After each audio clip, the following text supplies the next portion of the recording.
अल्हम्दुलिल्लाहि रब्बिल आलमीन वस्सलातु वस्सलामु अला रसूलिहिल करीम अम्मा बाद फ़ाऊज़ु बिल्लाहि मिनश शैतानिर रजीम बिस्मिल्लाहिर रहमानिर रहीम इक़रा किताबक कफ़ा बिनफ़्सिकल यौमा अलैका हसीबा मन इहतदा फ़इन्नमा यहतदी लिनफ़्सि वमन दल्ल फ़इन्नमा यदिल्लु अलैहा वला तज़िरु वाज़िरतुन विज़रा उख़रा वमा कुन्ना मुअज़्ज़िबीना हत्ता नबअस रसूला व इला मदियन आखर फ़ाऊज़ु बिल्लाहि मिनश शैतानिर रजीम बिस्मिल्लाहिर रहमानिर रहीम अरअयतल्लज़ी युकज़्ज़िबु बिद्दीन फ़ज़ालिकल्लज़ी यदुव्वुल यतीम वला यहुज़्ज़ु अला तुआमिल मिस्कीन फ़वैलुल लिल मुसल्लीन अल्लज़ीना हुम अन सलातिहिम साहून अल्लज़ीना हुम युराऊन व यमनाऊनल माऊन इला आखिरिल आयत। खैरुकुम मन तअल्लमल कुरआन अल्लमहु कमा क़ाला अलैहि सलातु व तस्लीम।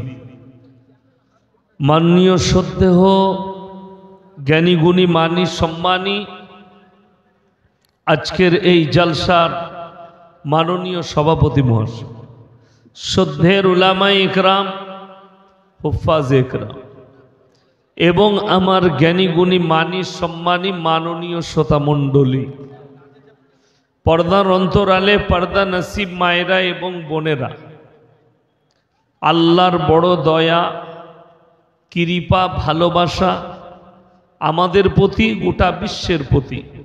সবাই আল্লাহর শুকর আদায় করে হৃদয় থেকে বলি আলহামদুলিল্লাহ। তারপরে পরে বিশ্ব নবী জনাবে মুহাম্মাদুর রাসূলুল্লাহ, সকলে বলুন সাল্লাল্লাহু আলাইহি ওয়াসাল্লাম, তিনার প্রতি শতকোটি দরুদ বর্ষিত হোক, বলুন আমিন সুম্মা আমিন। সবাই একবার দরুদে ইব্রাহিম পাঠ করি, আল্লাহুম্মা সাল্লি আলা মুহাম্মাদিন ওয়া আলা আলি মুহাম্মদ কামা সাল্লাইতা আলা ইব্রাহিম ওয়া আলা আলি ইব্রাহিম ইন্নাকা হামিদুম মাজিদ।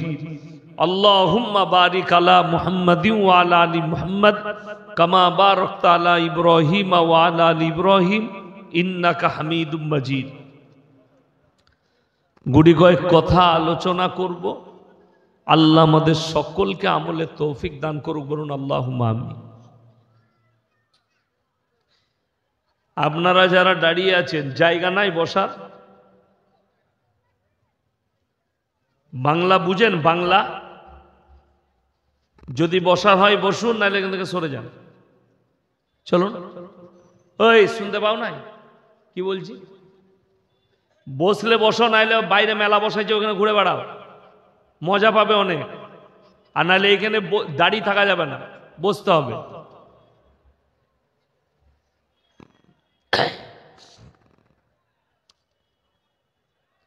ইসলাম হচ্ছে পরিষ্কার পরিচ্ছন্ন, সুন্দর এবং উদারতায় পরিপূর্ণ।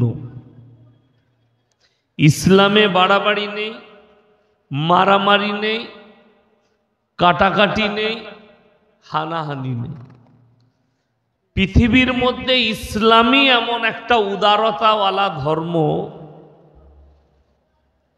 কেউ যদি এক্ষুনি বলে লা ইলাহা ইল্লাল্লাহ মুহাম্মাদুর রাসূলুল্লাহ, এক্ষুনি, সে দাস হোক, সে মুচি হোক, সে বাগতি হোক, সে যে কাস্টেরই হোক আর যে ধর্মেরই হোক, কালমা যদি এক্ষুনি পড়ে নেয়, ফজরের নামাজটা মসজিদের ফাঁস কাতারে পড়তে পাবে, কেউ বাধা দিতে পারবে না, বলুন সুবহানাল্লাহ।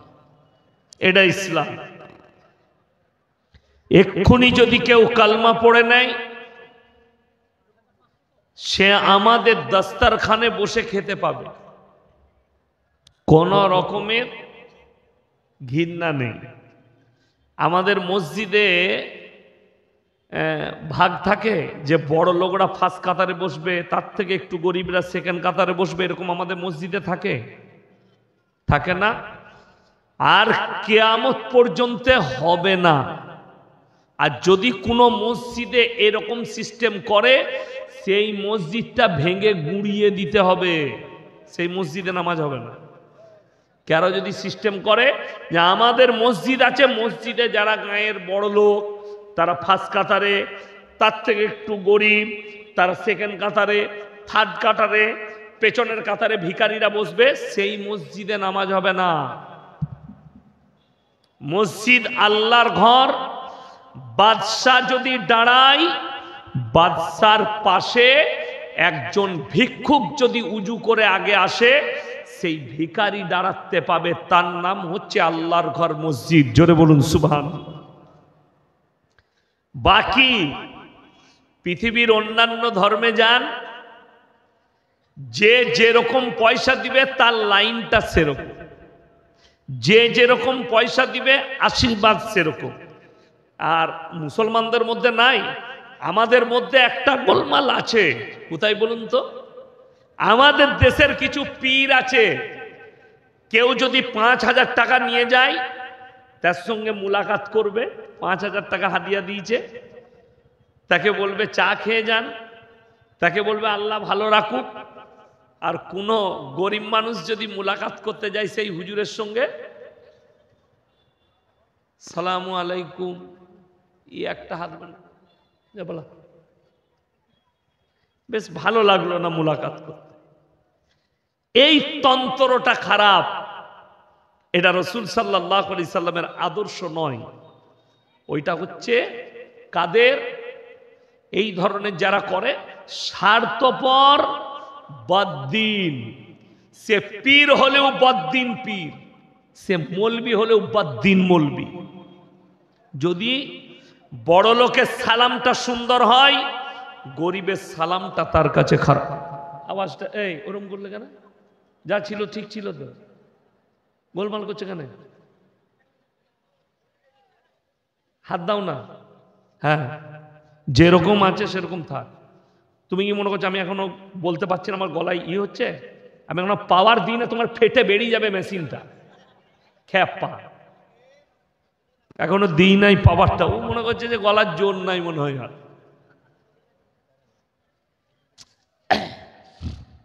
তো আমি যেটা বলতে চাইছি, ইসলাম পরিষ্কার পরিচ্ছন্ন, সুন্দর এবং উদারতায় পরিপূর্ণ। ইসলামে বাড়াবাড়িও নেই, মারামারি নেই, কাটাকাটি নেই। আজকের এই জলসায় নিয়ত করুন, আমরা সবাই পাকাপুক্ত মুমিন হব। জোরে বলুন ইনশাআল্লাহ। মুসলমান নয়, মুসলমান আমাদের দেশে অনেক আছে, আছে না নাই? 40 কোটি মুসলমান। আমি একটা জলসায় বলেছি 10 কোটি বেঈমান কাফের হয়ে আছে। 10 কোটি। অনেকজনের গায়ে লাগবে আমার কথা শুনে, গায়ে এমন লাগবে আমি ইঞ্জেকশনের মতো ফুড়ে দিয়ে যাবো। সকালবেলায় খালি মহলমটা লাগাবে তুমি। হ্যাঁ, ওই জন্যে বেশি বলা ভাল নয়, বেশি বলবো না কো, হালকা করি ডোজ দিয়ে যাই, যা হলো। মাদ্রাসার জলসা তো বেশি বলবো না। তো সর্বপ্রথম বলি, মুসলমান কে? যে আল্লাহকে বিশ্বাস করে। সবাই আমরা হাত তুলে বলুন তো, আল্লাহকে বিশ্বাস করবো ইনশাআল্লাহ। হাত তুলাতে আর ইনশাআল্লাহ সুবহানাল্লাহ মুসলমান আগে, আমল একদম পেছনে। ঠিক বললাম না ভুল বললাম? এরকম ইনশাআল্লাহ রোজ জলসাই হচ্ছে, হচ্ছে না হয়নি? যেখানে যাচ্ছি হাত তোলা শেষ নাই। যেমন হাওড়া হুগলি 24 পরগনায়, কি বুঝলেন, ওইখানে হুজুররা বুঝতে পারে না কোনটা নামাজি কোনটা বেনামাজি, কোনটা মমিন কোনটা বেঈমান, বুঝা খুব মুশকিল। কেন জানেন তো? ওইখানে খালি লাইনটা ধরিয়ে দেওয়া, কি বুঝলেন? কোথায়? হাওড়া হুগলি মেদিনীপুর 24 পরগনায় হুজুর ধরিয়ে দিচ্ছে আল্লাহুম্মা, আর ওরা চালাচ্ছে সাল্লে আলা সাইয়্যিদিনা। হুজুর মনে মনে হচ্ছে গ্রামে এতগুলো লোক অলি, সবাই এত জোরে জোরে দরুদ পড়ছে, ওটা তো জলসার দরুদ মুখস্থ করে রেখেছে যাতে হুজুর না বুঝতে পারে আমি মালটা কি।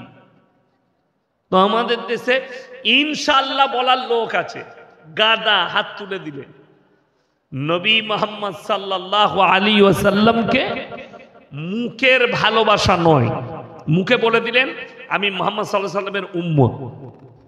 কালকে কোথায় জলসা করলাম আমি ভুলি, মেদিনীপুরে রাঙ্গামাটি বলে এক জায়গায়।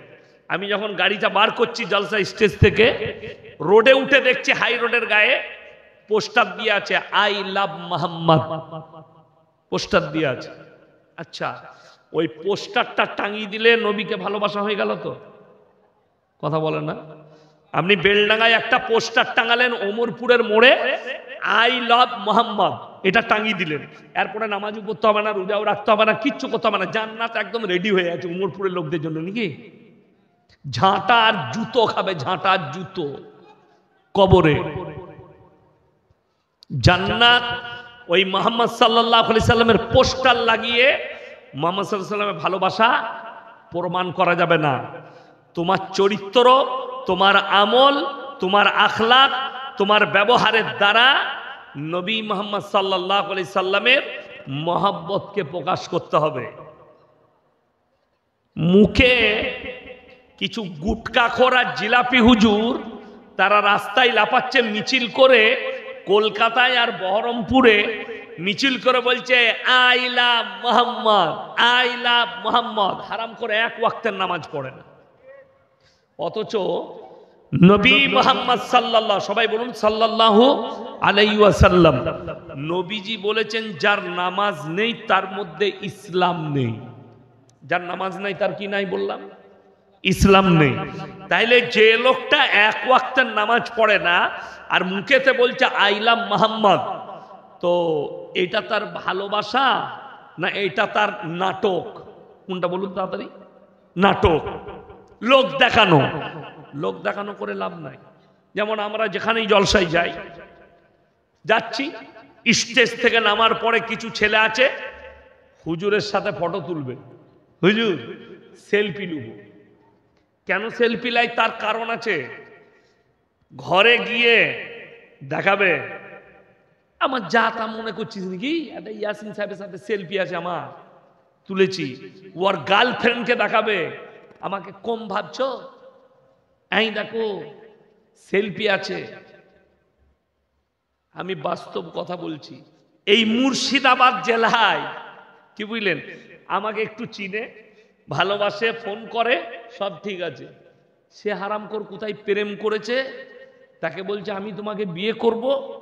ইয়াসিন সাহেবকে চিনো? সে দেখছে হ্যাঁ মোবাইলে দেখি, ইনশাল্লাহ দেখবে আমার বিয়ে ঠিক করতে ইয়াসিন সাহেব আসবে। সে মনে মনে করছে তাইলে ইয়াসিন সাহেবের এত ঘনিষ্ঠ, একে আর ছাড়া যাবে না, বিয়ে করতে হবে। তারপরে মাল ব্লক করে দিয়েছে। কোথা থেকে আমার নম্বর পেয়েছে জানি না, আমাকে ফোন করে বলছে হুজুর এই ছেলেটাকে চিনি না। আমি কেউ কি চিনি না, আমি আমাকে সবাই চিনি। বলছে আমাকে ধোকা দিয়েছে, আমি তুই ইঁদুর মারা বিষ খা, যে হসপিটালে যা। প্রেমটাই তো হারাম। ওই জন্যে খুব বিপদ। ফটো তুলছে আমার, কিন্তু চুলগুলো কেটেছে শুয়োরের মাথার মতো। মাথাটা দেখে মনে হচ্ছে শুয়োরের মাথা। আপনি এখানে অনেকগুলো যুবক আছে, সাইডগুলো চেঁচে দিচ্ছে, ওপরে চুলটা রাখছে। ঠিক বললাম না ভুল বললাম? তাকে জিজ্ঞেস করুন এটা কোন নবীর সুন্নত, কোন মৌলবীর সুন্নত? ইয়াসিনকে ভালোবাসো, কি মনে হচ্ছে আমার চুলগুলো সাইডগুলো চাচা আছে তো নাকি? কথা বলে না? চাচা আছে নাই? লম্বা জামা, টুপি, একদম এইখান থেকে দিয়ে পেছন পর্যন্ত একরকম চুলগুলো। কিন্তু তুমি বলছো হুজুরকে ভালোবাসি, কি বুঝলে? এখনই আমি খুনিয়াপুকুরে ছিলাম, একজন প্রশ্ন লিখে দিয়েছে, একটা যুবক ছেলে, সে প্যান্ট শার্ট পরে আছে, প্রশ্নটা দিয়ে গেল কি যে কোন পোশাক পরে নামাজ পড়া ভালো। আমি বললাম আমি বেশি কিছু বলবো না, এই পাঞ্জাবি পরে যদি আমি নামাজ পড়ি আর সিজদায় যাই, আমার কোমর দেখা যাবে? কথা বলে না? কোমর দেখা যাবে? দেখা যাবে না। একটা ছেলে জিন্সের প্যান্ট আর গেঞ্জি পরে নামাজ পড়ছে, সে সিজদায় গেলে তার পেছনে যে থাকবে সে আন্ডারগ্রাউন্ড দেখতে পাবে। তাহলে তুমি বিচার করো কোনটা ভালো হবে, যেটাতে ঢাকা থাকবে সেটা ভালো না যেটাতে তোমার পাছা বেরোবে সেটা ভালো?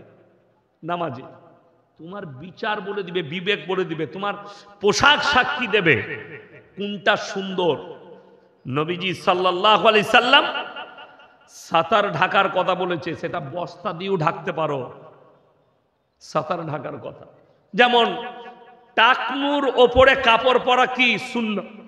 কিসের ওপরে বললাম? টাকনুর ওপরে। টাকনু থেকে 4 আঙ্গুল ওপরে লুঙ্গি পরুন, প্যান্ট পরুন, পায়জামা পরুন, যেটা পরবেন 4 আঙ্গুল ওপরে। এখন আমাদের দেশের কিছু লোক বলছে যখন টাকনুর ওপরে বলেছে সে এইখানে পড়ছে লুঙ্গিটাকে, এইখানে, এইটা তার টাকনুর ওপরে দিয়ে যখন নামাজে সিজদায় যাচ্ছে তারা আন্ডার প্যান্ট দেখা যাচ্ছে। তাহলে তো গেল নামাজটা। তাহলে সুন্নতটা শিখতে হবে, তোমার যেন সুন্দর লাগে এবং যেন গাফলতি না হয়। আমার বলার উদ্দেশ্য একটাই, আজকে জানেন ইসলাম সমাজ পিছিয়ে কেন? তার কারণ একটাই, সকলে আমরা জানি প্রত্যেকটা মুসলমান নরনারীর জন্য দ্বীনি শিক্ষা অর্জন করা কি বাবা? ফরজ। আপনারা কি মনে করছেন বেঈমান কাফের কটা আজকে ইসলামকে গাল দিচ্ছে, কাল থেকে গাল দিচ্ছে? এই নুপুর শর্মার মতো হারামের আওলাদ ইসলামকে আজ থেকে গাল দিচ্ছে না। যেদিন থেকে নবীজি সাল্লাল্লাহু আলাইহি সাল্লাম মক্কায় মেহনত শুরু করেছেন কিসের? ইসলামের প্রচার, সেই দিন থেকে বিরোধিতা শুরু হয়েছে। সেই দিন থেকে গালি শুরু হয়েছে, সেই দিন থেকে বিরোধিতা। কেমন? কোরআনে আছে নবীজি সাল্লাল্লাহু আলাইহি সাল্লাম কাবা ঘরের ভেতরে বসে কোরআন পড়ছেন। কোথায় বললাম? কাবা ঘর। চারিদিকে বসে আছেন যে সমস্ত সাহাবীরা ঈমান এনেছেন নবীজির পাশে, তারা কোরআন শুনছে। কিছু কিছু বেঈমান কাফের তারাও শুনছে, এবং নবী যে কোরআন পড়ছেন বেঈমান কাফেররাও শুনতে আসছে লুকিয়ে। তখন বেঈমান কাফেরদের যারা সর্দার ছিল তারা একটা তবলিগ শুরু করলো, মেহনত। কিসের? নবীজির বিরুদ্ধে। কি প্রচার শুরু করলো? কোরআনে আছে নবীজি কোরআন পড়ছেন, আল্লাহ ওই সময় জিবরিল আমিনকে পাঠালেন কি নিয়ে? কোরআন নিয়ে। কোরআনের আয়াতটা কি? وقال الذين كفروا لا تسمعوا لهذا القرآن والغوا فيه لعلكم تغلبون। নবী যে কোরআন আবৃত্তি করে, কোরআন পড়ে, সে কোরআন তোমরা শ্রবণ করো না, হাততালি মারো আর কানেতে আঙ্গুল দাও। নবীর কোরআন শোনা যাবে না, হয় হাততালি মারো যেন কেউ শুনতে না পায়, আর কানেতে আঙ্গুল দাও। এই মেহনত তারা শুরু করলো। আল্লাহর কসম খেয়ে বলছি, তারপরও ইসলামকে রুকা গেছে? রুখতে পেরেছে? পারেনি। গোটা পৃথিবীতে 250 কোটি মুসলমান। একটা তথ্য শুনে যান, যতগুলো বেঈমান কাফের নাস্তিক আছে, নাস্তিক যতগুলো আছে যারা ধর্ম মানে না। নাস্তিক মানে কি? নাস্তিক মানে কি? ধর্মে বিশ্বাসী নয়। যারা ধর্ম মানে না সেই রকম কিছু হারামের আওলাদ ভারতে আছে। আপনাদের কাছে কাগজ পৌঁছাইছে, মোটামুটি সবারই কাছে কাগজ পৌঁছাচ্ছে, এসআইয়ের পৌঁছাচ্ছে। আমি খালি চিন্তা করছি আমাকে 2002 আমার বাপের ভোটার লিস্টে নাম আছে কিনা দেখাতে হবে। তো আমি খুঁজে দেখলাম না, আমার বাপের নাম আছে, মায়ের নাম আছে। আমি তখন পড়াশোনা করতাম 2002 গুজরাটে, অর্থাৎ আমার নাম নাই। আমার বোনদের আছে, ভাইদের আছে, সকলের আছে। 2002 লিস্টে নাম আমার নেই। তো আমাকে প্রমাণ দিতে হবে যে আমার বাপ মা এখানকার নাগরিক। দিতে হবে না? ওই জন্যই তো, ওই জন্যই এসআইআর। মুসলমান ভিত আছে। আমি বলছি যে অনুপ্রবেশকারী কিছু কিছু নেতারা বলছে ভারতে বাংলাদেশ থেকে অনুপ্রবেশ হয়েছে। তো সব থেকে বড় অনুপ্রবেশকারী তো দিল্লিতে বসে আছে তসলিমা নাসরিন। কথাটা বুঝতে পেরেছেন না? পারেন নাই? তসলিমা নাসরিনের বাড়ি কোথায়? বাংলাদেশ, ভারতে এসে, অথচ সে নিজেকে নাস্তিক বলছে। এখানে যারা শিক্ষিত আছেন, জ্ঞানী গুণী, school teacher, master, doctor, professor, engineer, যারা তসলিমা নাসরিনকে ভালো লেখিকা মনে করেন, যারা তসলিমা নাসরিনের লেখা বই পড়েন, সেই যুবকদিকে, সেই মাস্টারকে, সেই ডাক্তারকে, শিক্ষিতকে অনুরোধ করব, তার লজ্জা বইটা পড়বেন। তার লজ্জা বইয়েতে লেখা আছে, আমি আমার মাকে আমার চাচার মশারিতে দেখেছি। আচ্ছা, যার মা তার চাচার মশারিতে থাকবে, তার জন্মটা হালালের না হারামের? কথা বলে না? হারামের। তার চাচা তাকে জন্ম দিয়েছে, এটা তসলিমা নাসরিন নিজে লিখেছে তার মায়ের ব্যাপারে। তার মানে তসলিমা নাসরিন হচ্ছে একটা হারামের আওলাদ, বৈধ সন্তান নয়। আর যদি বৈধ সন্তান হয়, তুমি নিজেকে নাস্তিক বলছো, তুমি মুহাম্মদ সাল্লাল্লাহু আলাইহি সাল্লামের বিরুদ্ধে বলছো, ইসলামের বিরুদ্ধে বলছো, কোরআনের বিরুদ্ধে। তোমার যদি হিম্মত থাকে, একবার হিন্দু ধর্মের বিরুদ্ধে বলে দেখাও, একবার ঠাকুরের বিরুদ্ধে বলে দেখাও, একবার বৌদ্ধ ধর্মের বিরুদ্ধে বলে দেখাও, একবার শিখ ধর্মের বিরুদ্ধে বলে দেখাও। তোমার বাপ যদি তোমাকে হালালের জন্ম দেয়, ইসলামের বিরুদ্ধে সবাই বলতে পারে। আসাদ নূর বলে এক হারামের আওলাদ প্রতিনিয়ত গালি দিচ্ছে, তোকে যদি হালালের জন্ম দেয়, তুই নিজেকে নাস্তিক বলছিস?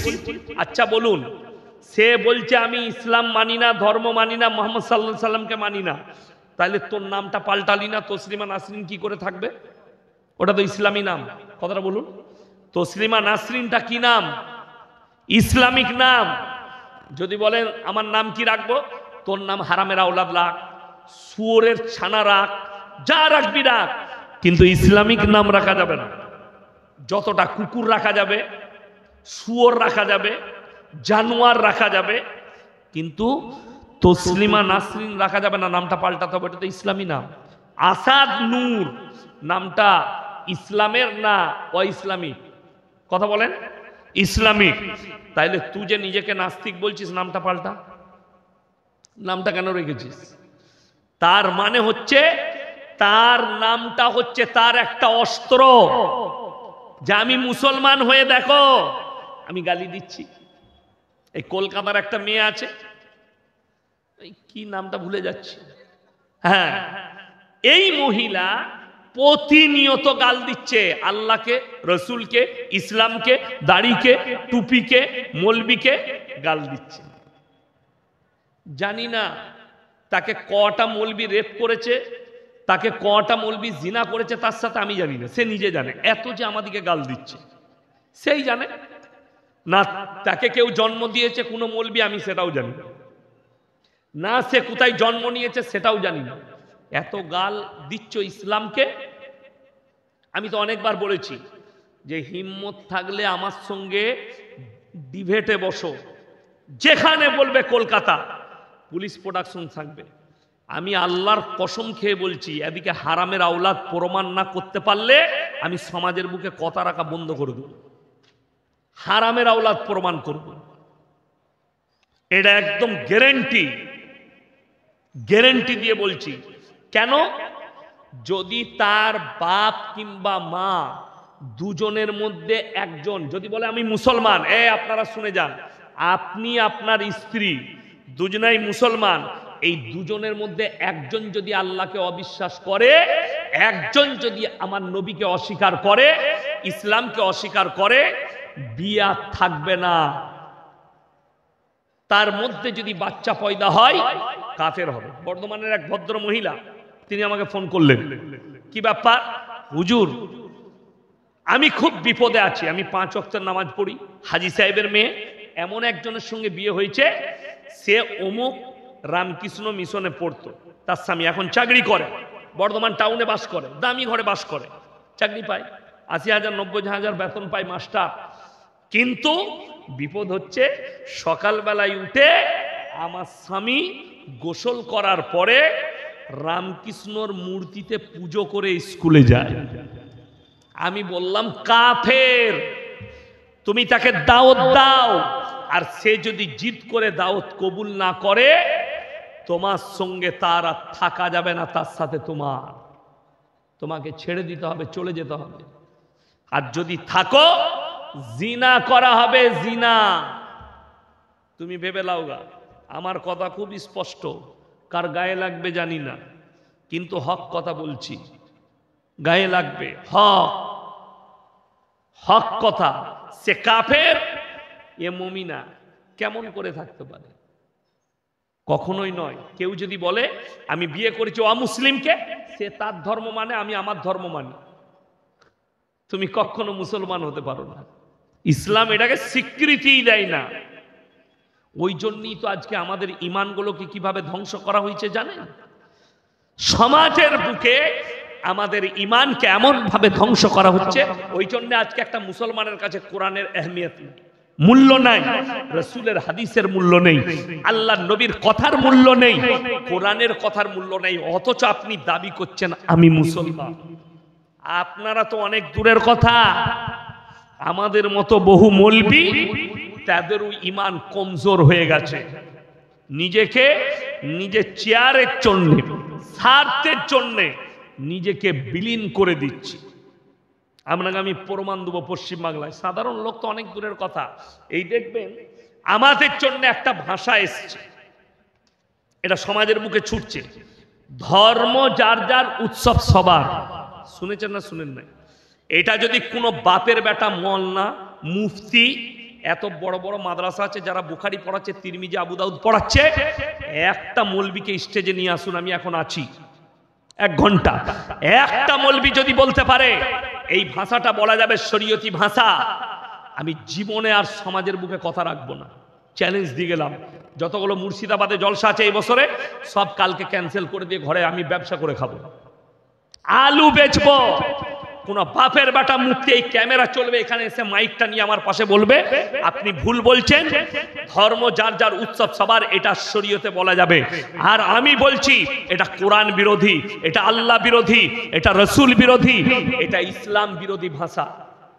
যদি বলেন, অনেকজন বলছে, কলকাতার একটা ইউটিউবার নিজেকে মনে করে আমি বিরাট বড় একটা সাংবাদিক, একটা মেয়ে ছেলে, সে আমার একটা বায়ানকে কাটিং করেছে, কাটিং করে বলছে যে এই মৌলবীটা হিন্দু আর মুসলিমের মধ্যে বিভেদ সৃষ্টি করছে।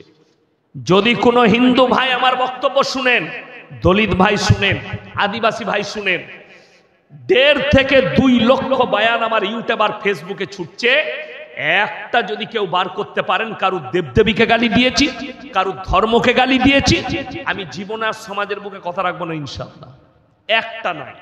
কিন্তু তারটাকে আমি নিজের মনে করতে পারবো না। কেন? আল্লাহর কাছে পৃথিবীতে যতগুলো পাপ আছে, সব থেকে নিকৃষ্ট পাপের নাম হচ্ছে শিরকের পাপ। কিসের পাপ বললাম? শিরকের পাপ। আল্লাহর যে ক্ষমতা, সেই ক্ষমতা আর কারুর কাছে আছে। আমি আজকে দৌলতাবাদ বাজারে মাগরিবের নামাজ পড়লাম, নামাজ পড়ে ওখানে একজন আব্বাজানের বন্ধু হাজী সাহেব মাস্টার ছিলেন, ডাক্তার ছিলেন, ইন্তেকাল করেছিলেন। আমি জানাজা নামাজটা পড়ি, জানাজার নামাজ পড়তে গেলাম, সব লোক দাঁড়িয়ে আছে। জানি না আপনাদের ওমরপুরে হয়নি, গোলাপ পানি ছিটুচ্ছে, গোলাপ পানি জানাজার মাঠে। যে একটা মৌলবীকে নিয়ে আসুন মাদ্রাসা, সে বলে দিবে হাদিসে আছে জানাজার নামাজের আগে গোলাপ পানি ছিটতে। আমাদের দেশে গোলাপ পানি বিরিয়ানিতে দেয়, আর আপনাদের দেশে মাইয়াতকে ছিটুচ্ছে। মুর্শিদাবাদ কাঁচা বেদাত, এইগুলো হচ্ছে একদম কাঁচা বেদাত, অথচ আপনি বন্ধ করতে পারছেন না। কে কাকে বুঝাবে? শিরকের পাপ এত মারাত্মক। আপনি বলুন তো, যদি ধর্ম যার যার উৎসব সবার, এই কথাটা যদি সত্য হয়, এই কথা যদি আমাদের মতো মৌলবীকে মানতে হয়, আর মৌলবীরা যদি বলে এটা বলা যাবে, যে বাপের বেটা মৌলবী বলবে, তাকে বলবো তোমার যতগুলো অমুসলিম ভাই বন্ধু আছে তাদেরকে দাও, আমি একটা কুরবানিতে ষাঁড় জবাই করবো, উৎসব তো সবার, আমার বাড়িতে খেয়ে যাবে। পারবে?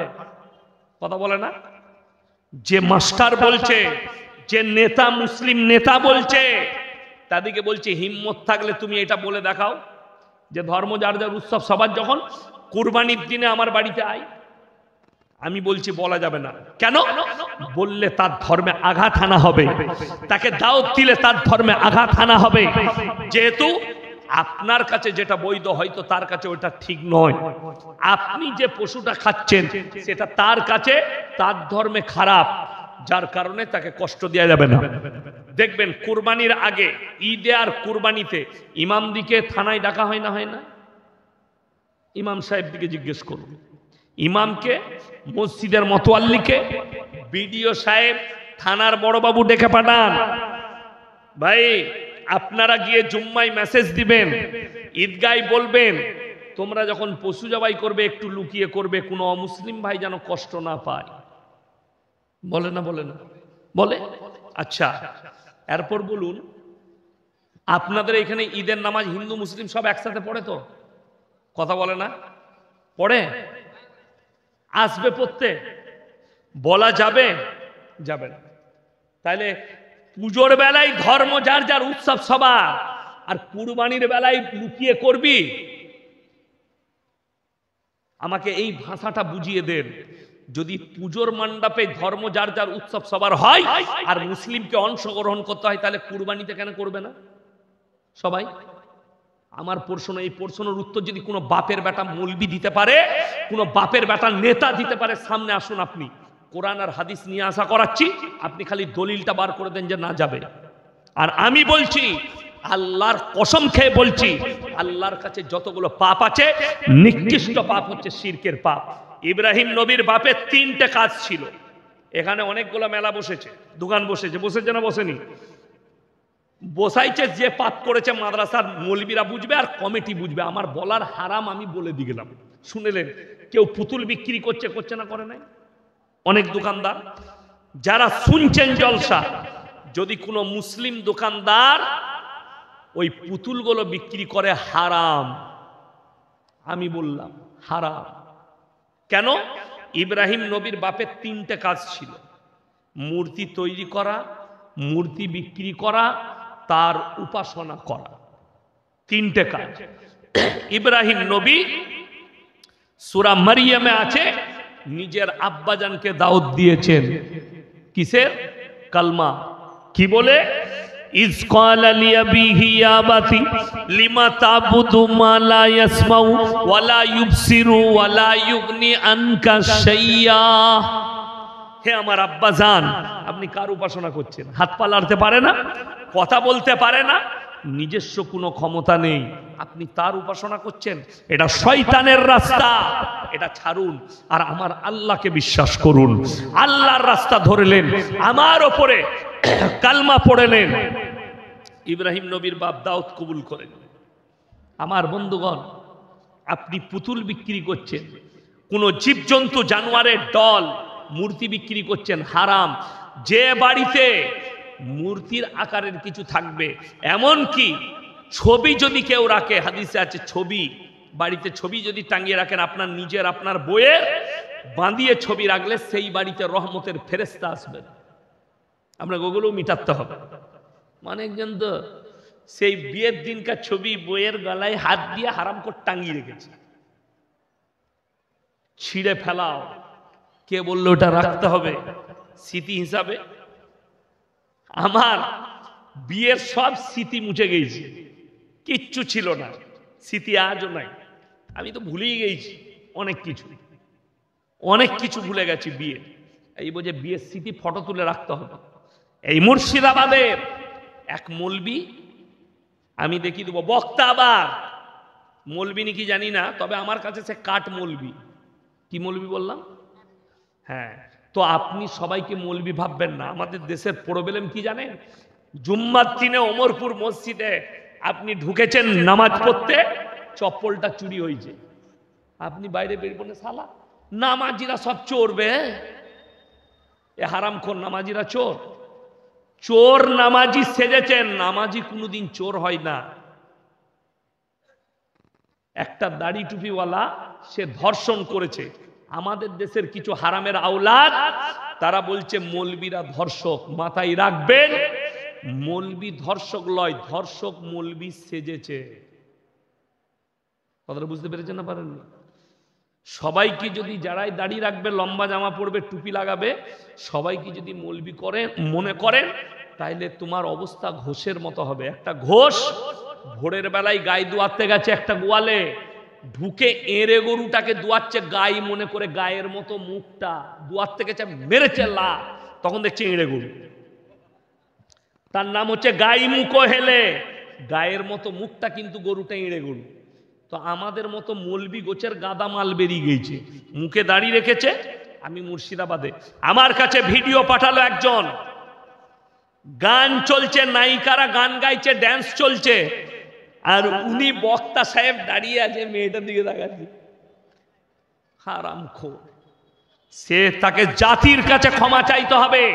তার মতো বক্তাকে স্টেজে চাপালে কম শেষ হয়ে যাবে, তাদেরকে ঝাঁটা জুতো মেরে স্টেজ থেকে নামাতে হবে। এ বদআমল বক্তা, বদআমল মৌলবি, এদের কাছ থেকে কমকে দূরে থাকতে হবে, নাইলে জাতির কাছে ক্ষমা চাইতে হবে।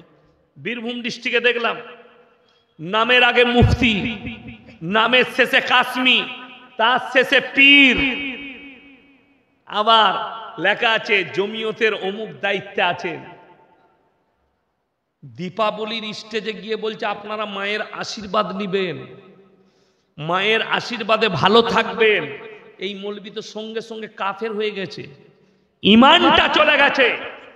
ওই জন্যে দারুল উলুম দেওবন্দের উস্তাদ মাহতারাম হযরত মাওলানা মুফতি ইউসুফ সাহেব তাউলি, তিনি একটা কথা বলেছেন, আমার মাথায় আছে, बड़ा मौलवी होना, बड़ा आलिम होना बड़ी बात नहीं, बड़ी अखलाकी होना बड़ी बात है। বড় মৌলবি হওয়াটা বড় জিনিস নয়, বড় মুক্তি হওয়াটা বড় জিনিস নয়, বড় চরিত্রবান হওয়াটা হচ্ছে বড় জিনিস। বড় মৌলবি চরিত্র খারাপ, সমাজের বুকে তার কোনো মূল্য নাই, আমার আল্লাহর কাছে নেই, রাসূলের কাছে নেই, ইসলামী শরীয়তে তার কোনো মূল্য নেই। একজন হাফেজ সাহেব মাদ্রাসায় কিছুদিন পড়েছে, বেচারা দিনদার, হালাল খায়, দিনের ওপরে চলে, হারাম হালাল বেঁচে চলে, আল্লাহকে ভয় করে, দিনের ওপরে প্রতিষ্ঠিত, তার বেশি দাম আছে এই সমস্ত বক্তার মৌলবীদের থেকে। আপনাদের মতো সাধারণ লোক যদি হারাম হালাল শিরক থেকে বেঁচে চলেন, ওই মৌলবীর থেকে আমার কাছে আপনাদের মূল্য বেশি। এদিকে জাতির কাছে ক্ষমা চাইতে হবে, তাহলে সাধারণ মানুষ কি করবে? আল্লাহর কাছে সব থেকে নিকৃষ্ট ওই মাটির মূর্তি তৈরি করে যারা মনে করছেন যে ইয়াসিন সাহেব সম্প্রীতি নষ্ট করছে, শোনো, সম্প্রীতি তুমি বুঝতে পারোনি, সম্প্রীতি শিখতে পারোনি, সম্প্রীতির আসল যে মর্মটা সেটা আপনার বুঝে আসেনি। সম্প্রীতি কি বলে বুঝিয়ে দিই। সম্প্রীতি হচ্ছে আল্লাহ নবী সাল্লাল্লাহু আলাইহি সাল্লাম বললেন, তোমরা মুমিন ততক্ষণ হতে পারবে না যতক্ষণ পর্যন্ত তোমার কাছ থেকে কি হয়েছে, কি হয়েছে, কি মেয়েদিকে শোনা যাচ্ছে না, ওদিকে নিয়ে এসে এখানে বস করি না, কাজ পাই না, শোনা যাচ্ছে না, এখানে নিয়ে এসে ভরে দাও প্যান্ডেলে, খেয়ে দেখ কাজ। তোমাদেরকে ডোজ দিচ্ছি, দাঁড়া, শোনা বার করছি আমি। সব থেকে দুঃখ, আল্লাহ নবী সাল্লাল্লাহু আলাইহি সাল্লাম বললেন, তোমরা ততক্ষণ পর্যন্ত মুমিন হতে পারবে না যতক্ষণ পর্যন্ত তোমার কাছ থেকে তোমার প্রতিবেশী সুরক্ষিত নয়। আপনার বাড়ির পাশে যে আছে, সে হিন্দু হোক, দলিত হোক, আদিবাসী হোক, খ্রিস্টান হোক, আপনার কাছ থেকে তাকে সুরক্ষা পেতে হবে, ব্যবহারে, আখলাকে, ভাষায়, চরিত্রে, সব দিক দিয়ে।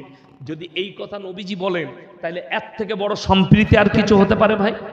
শুধু তাই নয়, আল্লাহ নবীজি বললেন, হে আমার সাহাবীরা শোনো, তোমরা দেখো না তোমার বাড়ির পাশে কে আছে, সে যে ধর্মেরই হোক, যে জাতেরই হোক, যে কাস্টেরই হোক, সে হিন্দু হোক, খ্রিস্টান হোক, দাস হোক, মুচি হোক, যে ধর্মেরই হোক, সে যদি ক্ষুধার্ত হয় খাবার দাও, বস্ত্রহীন হলে বস্ত্র দাও, বিপদে পড়লে পাশে দাঁড়াও। এইটা হচ্ছে সম্প্রীতি। তার মানে এটা নয় যে তার ধর্মটা আপনি পালন করবেন। কোরআন খুলেন, লাউ কানা ফীহিমা আলিয়াতুন ইল্লাল্লাহু লাফাসাদাতা, আমি আল্লাহ ছাড়া পৃথিবীতে আর একটাই আল্লাহ হলে পৃথিবীতে মারামারি আর বিভ্রাট সৃষ্টি হতো। গোটা পৃথিবীর মালিক কজন? আপনারা বলছেন না, জোরে বলুন। একজন, তিনি হচ্ছেন আল্লাহ রাব্বুল আলামিন। পৃথিবীতে অনেকগুলো মালিক নয়। আল্লাহ কোরআনে নিজে নবীকে বললেন, হে নবী, তুমি তোমার উম্মতিকে শুনিয়ে দাও, লাউ কানা ফীহিমা আলিয়াতুন ইল্লাল্লাহু লা ফাসাদাতা। ফাসাদ মানে হচ্ছে মারামারি। আমি আল্লাহ ছাড়া আর একজন আল্লাহ হলে মারামারি হতো, পৃথিবীতে বিভ্রাট সৃষ্টি হয়ে যেত, পৃথিবী তছনছ হয়ে যেত। তাই আমি হচ্ছি গোটা পৃথিবীর মালিক, আর আল্লাহই হচ্ছে একমাত্র ইবাদতের যোগ্য। আল্লাহই হচ্ছে এই পার্সোনাল প্রপার্টিটা, যার সামনে নামানো যাবে, বাকি কারোর সামনে নামানো যাবে না। আমার বন্ধুগণ, গায়ে লিবেন না। আপনি বলছেন, হুজুর আমি তো বহরমপুর গিয়েছিলাম বউকে নিয়ে, তো আমি পুজো করতে যাইনি, আমি খালি ঠাকুরটা দেখে এনেছি, একটু মেলাটা দেখেছি। আমি আপনাকে বুঝিয়ে দিই, এতে মৌলবীরা বলছে গুনাহ হবে। কেন হবে? কি জানে মৌলবীরা? আমরা শিক্ষিত লোক, এক্সাম্পল দিচ্ছি। রাতের বেলায় উমরপুরের সব লোক ঘুমাচ্ছে, একটা বাড়িতে ডাকাতি হচ্ছে, মারাত্মকভাবে ডাকাত ঢুকে গেছে, সব মালগুলো লুটতারাজ করে গাড়িতে চাপাচ্ছে। একজন গ্রামের অন্য বাড়ির লোক, সে প্রস্রাব করতে উঠেছে, সে গাছতলায় পেশাব করতে করতে দেখলে, আল্লাহ, এর বাড়িতে তো চুরি হচ্ছে। সে সব দেখলো, চুরি করে নিয়ে পালিয়ে গেল, ডাকাতি করে পালিয়ে গেল। বেলডাঙ্গা থানার পুলিশ চলে এলো, পুলিশে ছেয়ে গেল, গ্রামের লোক জেগে গেছে, অমুকের বাড়িতে ডাকাতি হয়েছে। থানার বড়বাবু এসে বলছে, তোমাদের মধ্যে কে দেখেছো? সে বলে, স্যার আমি একদম প্রথম থেকে শেষ পর্যন্ত দেখেছি। কাকে বেশি মারবে? কথা বলে না, তাকে মারবে না, মারবে না, এই মালটাকে তুলে নিচ, বেরিয়ে যাবে, এরপর চলুন। আমার আল্লাহ কোরআনে বললেন, তোমরা যদি কোনো জায়গায় দেখো আল্লাহ বিরোধী কাজ হচ্ছে, শিরকের কাজ হচ্ছে, নবী বিরোধী কাজ হচ্ছে, শরীয়ত বিরোধী কাজ হচ্ছে, হয় তোমরা হাতের দ্বারা শক্তি থাকলে রুখে দাও, তা না হয় জবানের দ্বারা রুখে দাও, তা না হয় সেই জায়গা থেকে ঘৃণা করে দূরে সরে চলে এসো। কথা বুঝাতে পারলাম? আমার বন্ধুগণ, আমি নিশ্চয়ই আপনাদেরকে বুঝাতে পারলাম। তাই আপনি যদি বলেন মজা দেখতে গিয়েছিলাম, আপনি অপরাধী, আপনি আল্লাহর কাছে হিসেব দিয়ে পেরুতে পারবেন না। ওই জন্য অনুরোধ করছি, এই ধরনের পাপ থেকে। আপনার বাড়ির পাশে হিন্দু ভাই বাস করে, তার কাপড় নাই, আপনি একটা কাপড় কিনে দেন, জায়েজ আছে। তার কাপড় কিনে দেন, জায়েজ আছে। তার বাড়িতে চাল নেই, চাল দেন, নেকি পাবেন। কাপড় দেন, নেকি পাবেন। কোন অমুসলিম ভাই মেয়ের বিয়ে দিতে পারছে না, টাকা দেন, নেকি পাবেন। কিন্তু যদি বলেন আমার সঙ্গে বন্ধুত্ব আছে, তো তার ওখানে দুর্গা উৎসব হচ্ছে, আমি যাব, হারাম। আমি বলবি না, হারাম। ওই উদ্দেশ্যে যাওয়া যাবে না। আজকে দুঃখ কষ্ট, এই শিরকের কথা গিয়ে বলতে গিয়ে বলছি, আজ সমাজ ধ্বংস হয়ে গেল কিছু হুজুরদের জন্য। আজকে দেখুন, এই ওমরপুরের লোক সবাই আপনারা জানেন না, বেলডাঙ্গার লোক সুদ খাওয়া কি? তাইলে বেলডাঙ্গার একটা লোকও সুদ খায় না।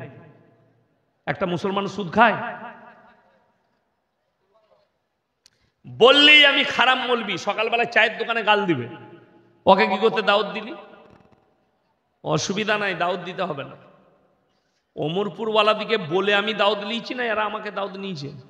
কথা বলে দাওয়াত নিয়েছে। ওমরপুরে দাওয়াতটা নিয়েছি, কথা বলে। আমার আসল জলসা ছিল খুনিয়াপুকুর মাদ্রাসায়, তারপরও এনারা ভালোবাসেন। সাহেব ভাই বললে আসতে হবে, এমন ঠিক আছে, লিখে নিচ্ছি, আমি ওদিকে বলে দিচ্ছি, মাগরিবের পরে দিবে, আপনাদের এখানে লাস্টে বলবো।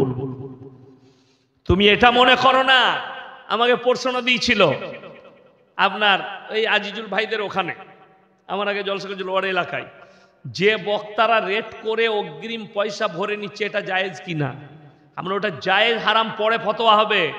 যারা বলছে যে যখনই আমাকে দাওয়াত দিলেন, আমি বললাম ভাই 20,000 টাকা অ্যাকাউন্টে ভরে দিতে হবে, তুই দাওয়াত দিলি কেন? কথাটা বুঝতে পেরেছেন না? পারেন না? ইয়াসিনকে দাওয়াত দিবি কেন? যে বলছে 20,000 লোবো, যে দাওয়াত দিচ্ছে 20,000 টাকা অ্যাকাউন্টে ভরতে হবে বলে, তার উপরে ফতোয়াটা আগে মুফতির কাছ থেকে নিয়ে আয়। যে দাওয়াত দিচ্ছে তার ফতোয়া কি হবে? কোনো বক্তা বলেছে আমাকে না নিয়ে জলসা করো না? কেউ তো বলে নাই। তোমার ভালো লেগেছে, তুমি ইয়াসিনকে নিয়েছো, আমি বলে যে আমাকে টাকা ভরে দাও, তাইলে দোষটা আমার নয় তো, দোষটা তোমার। তুমি দাওয়াত দিবে কেন ইয়াসিনকে? রেট করেছে যখন, তুমিই বলছো রেট করে পয়সা লিয়া জায়েজ নাই, তাহলে তুমি আবার দাওয়াত দিলে কি করে? তাহলে তোর থেকে বড় হারামখোর পৃথিবীতে কে আছে? তুই তো জেনে শুনে পাপ করছিস। এইগুলো হচ্ছে এক একটা পয়েন্ট। মুসলমান এইগুলো যেদিনে বুঝতে পারবে, আমি চ্যালেঞ্জ ছুড়ে ওমরপুরের মাটিতে বলে যাচ্ছি, মুর্শিদাবাদে যদি কোনো বাপের বেটা থাকে, আমি শুধু গাড়ির তেল খরচা দিবেন, আমি জলসা করব ফ্রি। খালি গাড়িতে আর ড্রাইভারের পয়সা দিয়ে দিবেন তেলের, ফ্রি জলসা করব। তোমার মসজিদের ইমামের বেতন 30,000 টাকা করো। কোন বাপের বেটা আছে দেখি? কেন? যেদিন এই মসজিদের ইমামের বেতন তুমি 30,000 করবে, আমি আর জলসাই করবো না, ইমামতি করব। কথাটা বুঝতে পারেন না? ইমামতি করব। আমাদের সমাজের লোক বক্তা পয়সা নিলে হারাম হালাল। ডাক্তারকে জিজ্ঞেস করেছে কোনোদিন?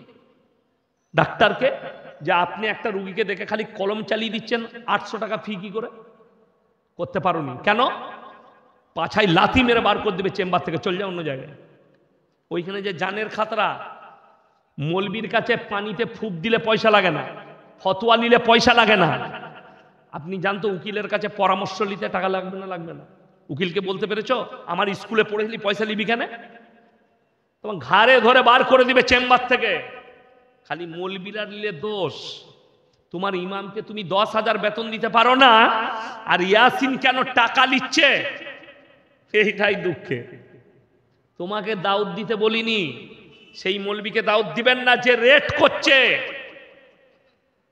দিয়ে দাওয়াত দিয়ে তাকে আবার প্রশ্ন করছেন টাকা নিয়ে যাবে কিনা। তাহলে যে করছে সে কত বড় হারামখোর। যদি কমিটির লোক করে, তার থেকে বড় হারামখোর কে আছে? তুই দাওয়াত করলি কেন? তাকে জেনে শুনে করেছিস তো। ওই জন্য আমার ভাই সবাই হাত তুলে বলুন তো, শিরক থেকে বাঁচবো ইনশাল্লাহ। নিজেদিকে শিরক থেকে বাঁচান। আজকে আপনাকে আমি দেখিয়ে দেবো, ইমানদারির সঙ্গে বলুন, আল্লাহ ছাড়া ভালো মন্দের মালিক কেউ আছে? কেউ নাই। আমার মনে পড়ছে 3-4 বছর আগে এখানে জলসা করতে এসেছিলাম, আমার কাছে একটা প্রশ্ন এসেছিল। জানেন কিসের প্রশ্ন? কি কিসের প্রশ্ন? মারাত্মক প্রশ্ন এসেছিল। ওই বিয়েতে জেলেবি দিলে নাকি পাক লেগে যায়, এই স্টেজে আমাকে প্রশ্ন করেছিল। 4 বছর না 3 বছর আগে মহিলাদের প্রশ্ন। এইগুলো কুসংস্কারগুলো এখনো আছে। আমাদিকে তো মৌলবীদিকে আপনারা কটা কাজে রেখেছেন? কটা? 3টে কাজে। কটা কাজে? মৌলবীরা কটা কাজে আছে? 3টে। নাম্বার 1 হয়েছে কাজে আজান দিয়ে দেন। নাম্বার 2 মরেছে জানাজা পড়িয়ে দেন। নাম্বার 3 বিয়ে পড়িয়ে দেন। এই 3টে কাজ বলে বাকি সব আমরা বুঝে নেব। আপনি বাবা, আমি বর্ধমান জেলার কথা বলছি। আপনি কেন বললাম যে 10 কোটি মুসলমান নেই? আমার বর্ধমান জেলার কথা। বেটার বিয়ে হচ্ছে আমার এলাকায়। আমি এমনও দেখি, আমি এমন একটা গ্রামে গেছি মুসলিম বেশি, দাস আছে, হিন্দু কম। কি বুঝলেন? তারা বিশ্বকর্মা পুজো করে, তারা সরস্বতী পুজো করছে, গান বাজে না তাদের ধর্ম তারা পালন করে। কিন্তু যখন আজান হচ্ছে তারা মাইক বন্ধ করে দিচ্ছে, যেহেতু আজান হচ্ছে নামাজ হবে। হিন্দু মুসলিমের গ্রাম বলছি। কিন্তু আবার মুসলমান নিজের বেটার বিয়ে দিচ্ছে হারামখোর। মসজিদে আজান চলছে কিন্তু এরা ড্যান্স আর নাচা বন্ধ করেনি। এটা মুসলিমদের কথা বলছি আমি। কিন্তু হিন্দু ভাইরা রিসপেক্ট করে আজান বন্ধ করেছে। আমার কাছে প্রমাণ আছে, আমি গ্রামের নামও বলে দিতে পারি, কিন্তু বলবো না। কেন?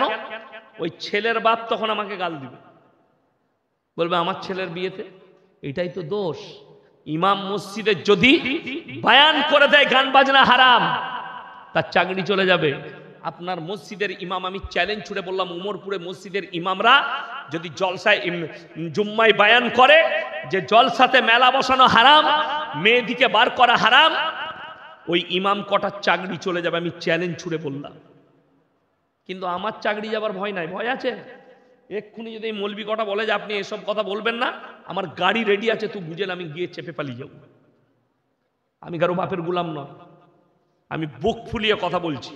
এক্ষুনি যদি কেউ বলে কমিটির লোক এত কড়া বক্তব্য দিবেন, আমি নেমে পালিয়ে কারো বাপের ধার ধারি না। কথা শুনতে হলে শুনো। দাউদ দিয়েছে যখন, হারাম কাজ করলে আপনাকে শুনতে হবে যে ওইটা হারাম। সুদ খাচ্ছ, সুদটা হারাম, মুসলমান খাচ্ছে। আমি আপনাকে বেলডাঙ্গা বাজারে দেখিয়ে দেবো, ওমরপুর মোড়ে দেখিয়ে দেবো, মুসলমান ছেলে কাউন্টার লাগিয়ে লটারি বিক্রি করছে। ঠিক বললাম না ভুল বললাম? কারা করে জানি না, আমি চিনি না। বেলডাঙ্গাতে আমি 5টা কাউন্টার দেখিয়ে দেবো মোড়টায়, সব মুসলিমদের ছেলে বেচছে আর কাটছেও মুসলমান না।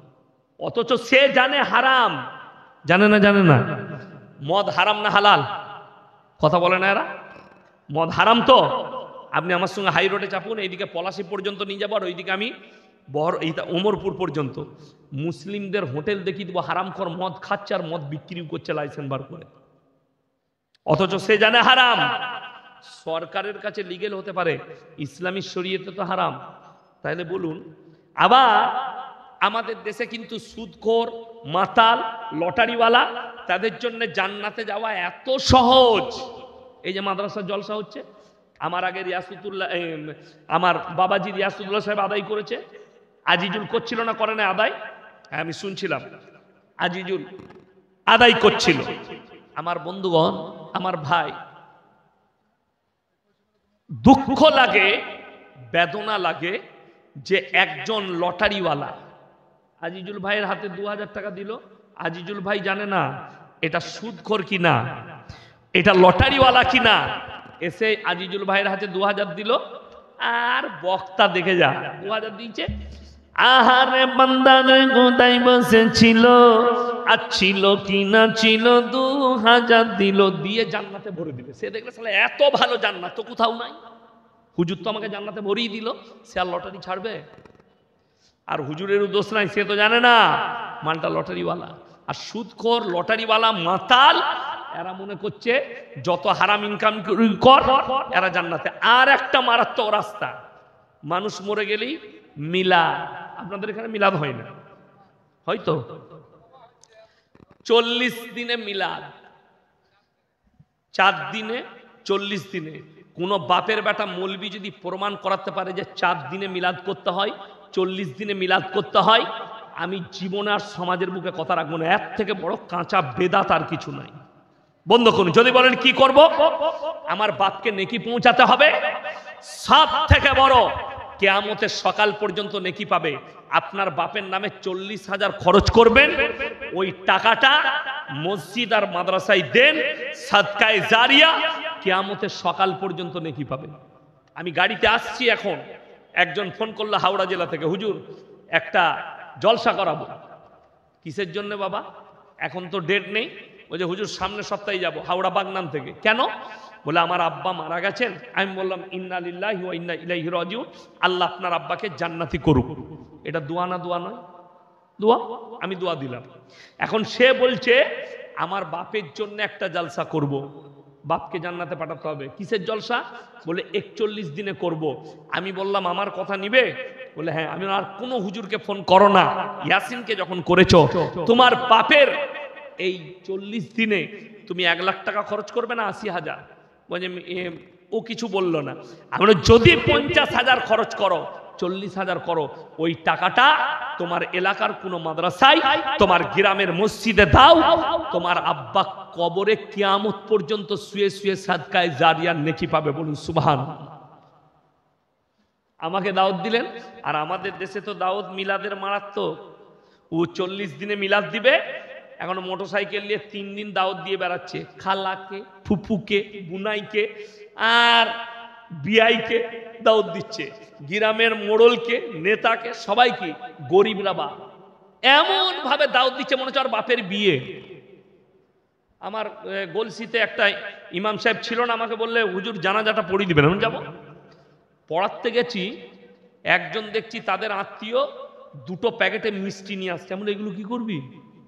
বলে ওই জানাজা পড়তে এসছে, ওদিকে বিলুবো। আমরা আমাকে আমি বিলি দেবো, আমি তো নামাজটা পড়াবো, আমি ওখানে বিলি দেবো। তো ও একটু আপনর্মাল ছেলে ছিল, আমার হাতে দিয়ে দিয়েছে।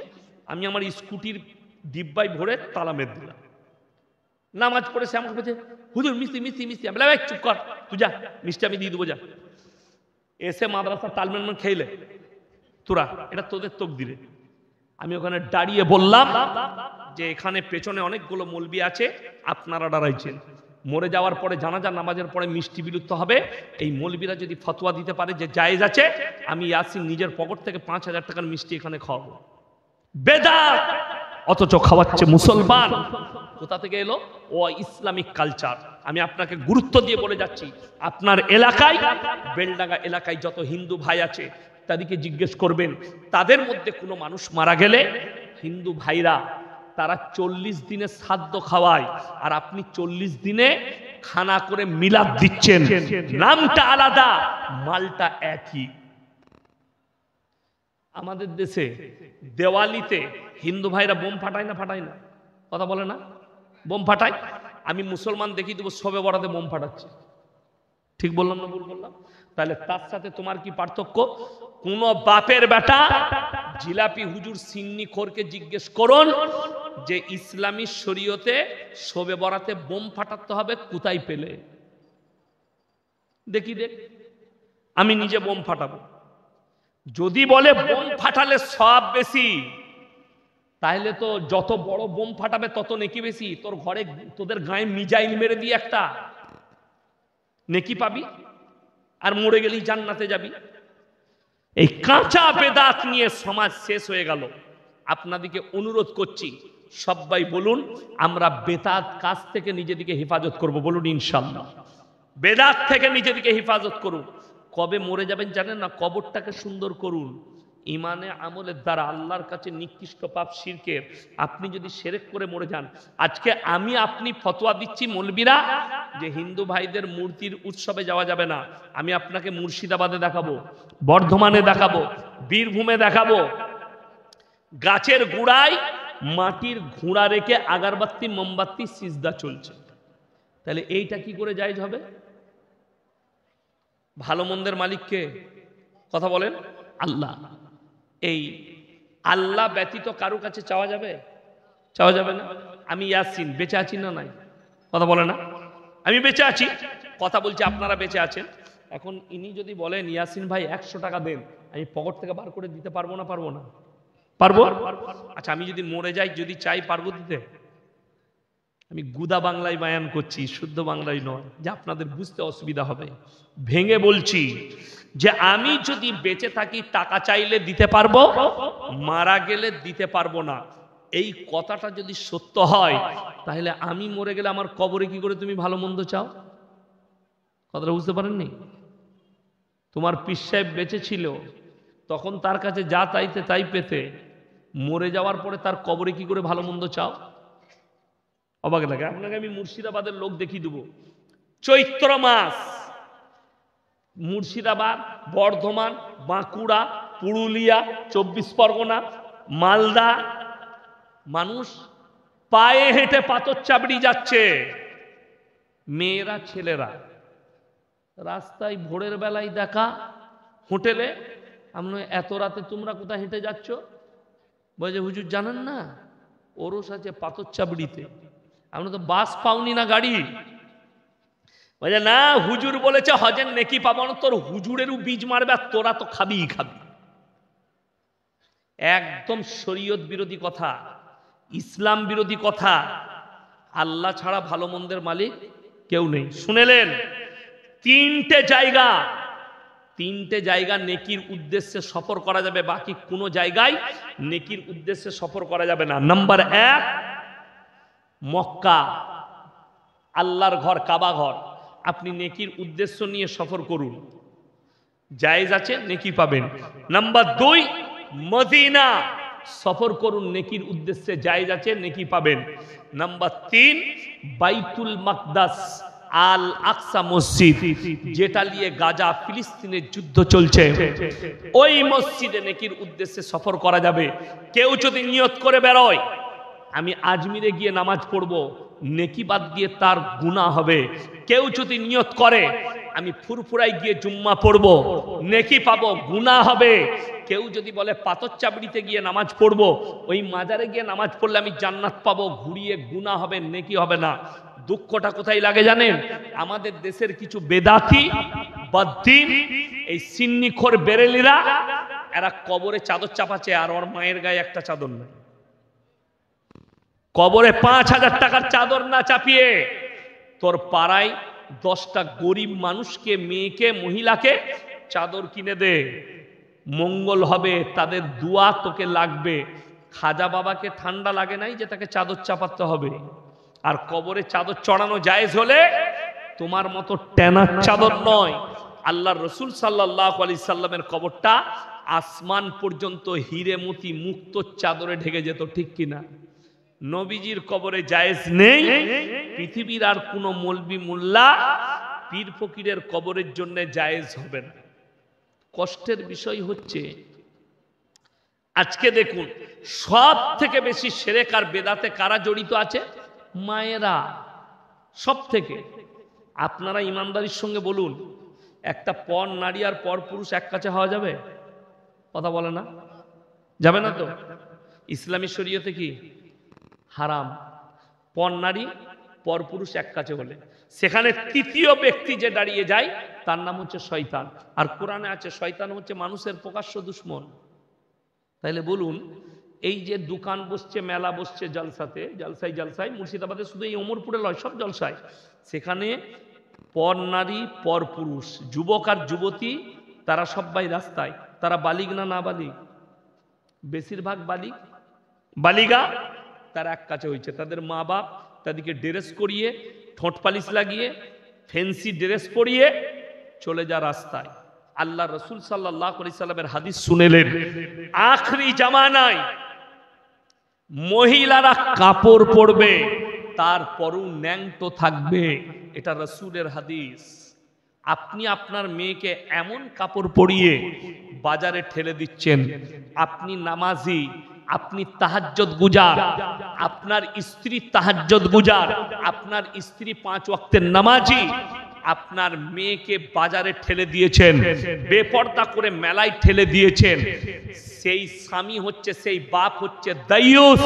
আর দাইয়ুস কোনোদিন জান্নাতে যাবে না।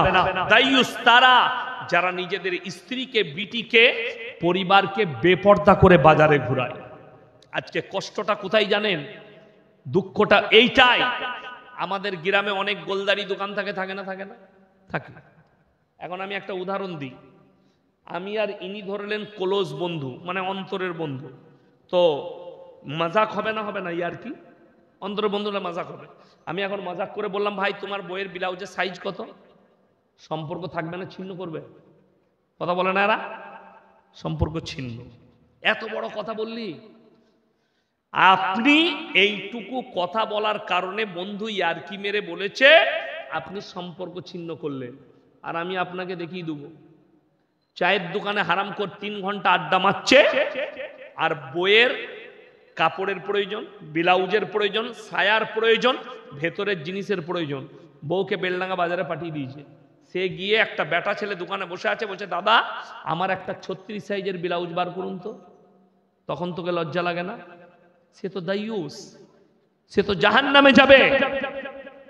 নামাজ পড়ার পরও তোমার আমল নষ্ট হয়ে যাবে, যেহেতু তোমার বিবিকে ঠেলে দিয়েছো। আল্লাহর কাছে দ্বিতীয় নম্বর নিকৃষ্ট পাপ হচ্ছে ওয়ালা তাকরাবুজ জিনা ইন্নাহু কানা ফাহিশা ওয়া সাআ সাবিলা। ব্যভিচার করা অনেক দূরের কথা, যে রাস্তায় ব্যভিচার হয় সেখানে তোমরা সেই রাস্তা দিয়ে যাতায়াত করো না। আপনি ভেবে দেখুন, অনেক মুসলমান মনে মনে করছেন, ইয়াসিন সাহেব জিনা মানে তো শারীরিক সম্পর্ক। শুধু শারীরিক সম্পর্কটাই জিনা আপনাকে কে বললো?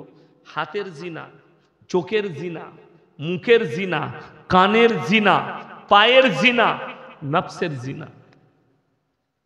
গাদা ভিড় লেগেছে মেলায়। এখন গাদা যুবক, গাদা যুবতী, সেই মধ্যেখানে শয়তান বললে চালিয়ে মেরে দিয়ে পালিয়ে গেল। এই মুর্শিদাবাদ জেলার কথা বলছি, 4 বছর আগে। আমি মাদ্রাসার নাম করব না, আমার জালসার দাওয়াত ছিল। কটায় টাইম?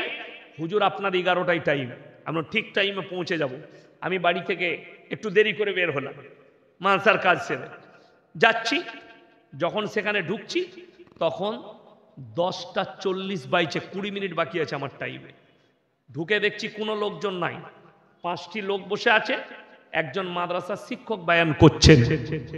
আমি গাড়ি থেকে নামলাম, কমপক্ষে 100-150 পুলিশ, থানার বড়বাবু দাঁড়িয়ে আছে। আমি নামা মাত্র বড়বাবু এলো, স্যার আপনি অনেক দূর থেকে এসছেন, আপনি একটু চা পানি নাস্তা যা করবেন করুন, স্টেজে গিয়ে 15-20 মিনিট কথা বলে দোয়া করে শেষ করে দেন। আমি অফিসে যখন গেলাম, হেড মোল্লার মাদ্রাসার সেক্রেটারি চোখের পানি ফেলালো। কেন? বলে হুজুর আমরা মানা করেছিলাম মেলা বসানো যাবে না, কিন্তু জোর করে কিছু যুবক কমিটির লোক তারা মেলা বসিয়েছে। এই মেলা বসানোতে ছেলে মেয়ে এক কাছে হয়েছিল, কোন এক যুবক একটা মেয়ের চুল ধরে টেনেছে, তার পরিবার এসে তাকে হেসুয়া করে চুটিয়েছে। আর মুর্শিদাবাদ ঝামেলা মানেই তো হেসুয়া, চুটি দিয়েছে। সঙ্গে সঙ্গে অ্যাটেম্প টু মার্ডার, তাকে নিয়ে যেতে হয়েছে বহরমপুর। জলসা বন্ধ, সেক্রেটারি আর হেডমোল্লা চোখের পানি ফেলালো। আমি জলসা শেষ করলাম 20 মিনিট বলে, আমাকে বলছে হুজুর কত দেবো? আমি বললাম আমার গাড়িতে যে তেলটা লেগেছে আর ড্রাইভারের বেতনটা দেন, আপনাদিকে দেখে কষ্ট লাগছে। এইটা হচ্ছে মেলার হাল। কাল এই দুর্ঘটনা ঘটবে না আপনার গ্রামে। আরে মেলা তো কোথায় হবে? হারাম কাজ মেলা। দোকান বসবে না, কে বললে দোকান বসতে পাবে না? দোকান বসান, জেলেবির দোকান বসবে, বাদাম খাবারের দোকান বসবে সেখান থেকে। এবং গ্রামে মসজিদে মসজিদে এলান হবে জুম্মায় 1 মাস আগে থেকে কোন 10 বছরের মহিলাও যেতে পাবে না। বিশ্বাস করুন, এই মাদ্রাসার স্টেজে বসে বলছি, তারা হয়তো এই বায়ানটা শুনবে। আমি জলসা করতে গেছিলাম ধানবাদ, বিহারের কাছে। থানাটার নাম চন্দন কিয়ারি, জেলা হচ্ছে ধানবাদ জেলা বিহারে, গ্রামের নাম হচ্ছে নোডিহা। মিনিমাম 1 থেকে 1,500 খালি আলেম হাফেজ আছে গ্রামটাই। আমি বিকেল 4টায় ঢুকেছি, আমার 12টা থেকে 2টো টাইম ছিল। এই এতক্ষণ সময়ের ভেতরে আমি রাস্তায়, তাদের গ্রামের রাস্তায় একটা 10 বছরের মেয়েকেও দেখতে পাই। 10 বছরের মেয়ে, আল্লাহ সাক্ষী আছে, আমাকে হিসেব দিতে হবে আল্লাহর কাছে।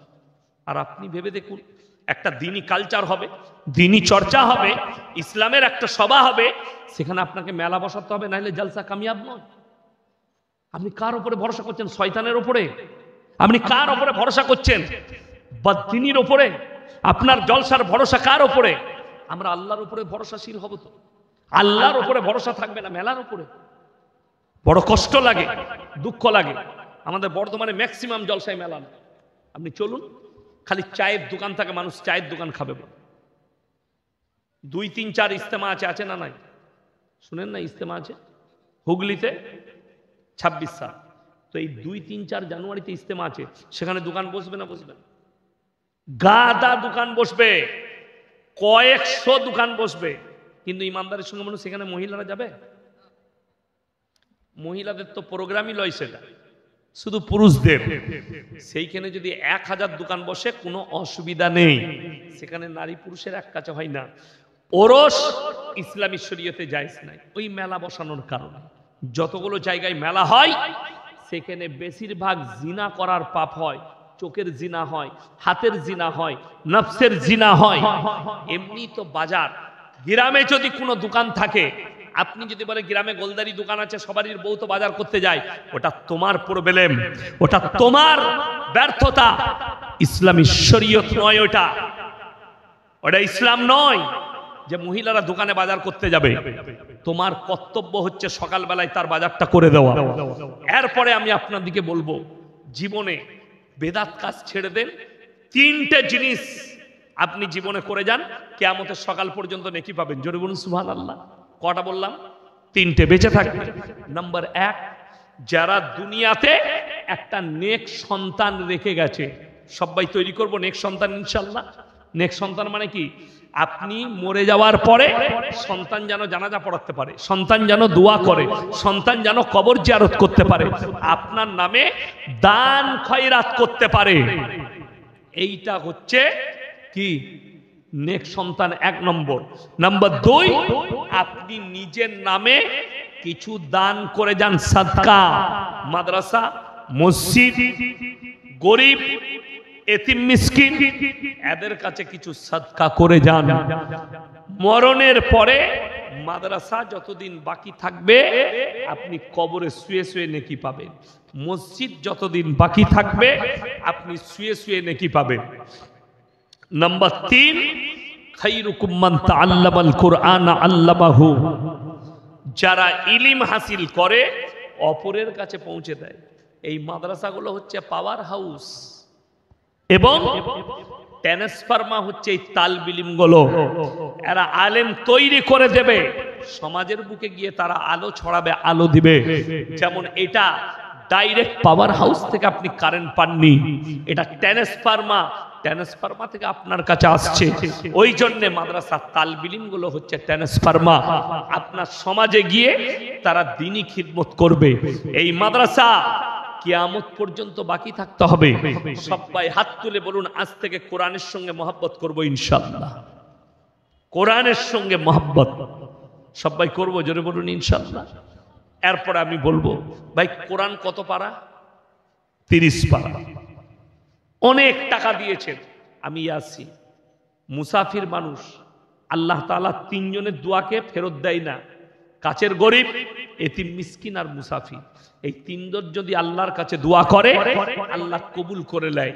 তাই আমি বলবো 30 জন ব্যক্তি 500 করে টাকা, কোরআন শরীফের পয়সা যদি না থাকে ফোন পেতে দিয়ে যান, নাইলে একটা করে আমার হাতে দেন। আমি 30টা কোরআন শরীফের পয়সা আপনাদের কাছ থেকে নেব। আমার মা বোন যারা আছেন আপনাদেরকে অনুরোধ করব যে এই ওমরপুরের মজমায় যে সমস্ত মা বোনরা আছেন আপনাদের কাছ থেকেও 30টা কোরআন শরীফের পয়সা নেব। আমার ভাই কে আছেন, কোন আল্লাহর বান্দা, তাড়াতাড়ি উঠে আসুন। একজন ধরিয়ে দেন তো আমাকে। জাযাকাল্লাহ। দেখেন দুটো এসছে, মাশাআল্লাহ, 3টে। জাযাকাল্লাহ, মাশাআল্লাহ।